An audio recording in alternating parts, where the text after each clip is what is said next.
തുറന്ന് പറയുന്ന കാഹളത്തിലൂതുമ്പോ പറമ്പിലെ കബറിനകത്ത് നിന്ന് നാളെ അള്ളാന്റെ കോടതിയിലേക്ക് എഴുന്നേറ്റ് വരുന്ന ദിവസമുണ്ടല്ലോ. കോട്ടിയുടെയും പന്നിയുടെയും കഴുതയുടെയും പേപ്പട്ടിയുടെയും നടന്നു വരുന്നവർ, ഇടന്നു വരുന്നവർ, മുഖത്ത് മാംസമില്ലാത്തവർ, കുഷ്ഠരോഗികളെ പോലെ വരുന്നവർ, മലതാരത്ത് കൊടികുത്തി വെച്ച് വരുന്നവർ, പേപ്പട്ടിയെ പോലെ നാക്ക് നീട്ടി വരുന്നവർ, ഉടുതുണിയില്ലാതെ നാളെ പടച്ചറപ്പിന്റെ പരലോകത്തേക്ക് ജനങ്ങൾ മുഴുവനും എഴുന്നേറ്റ് വരുന്ന ദിവസമുണ്ടല്ലോ.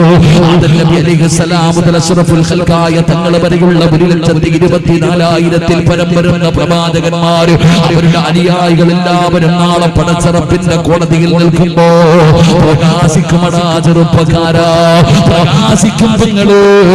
വെളുക്കുമ്പോ ഒരൽപ്പം മുകളിലേക്ക് കയറ്റി കഴുകിയ വാപ്പാ,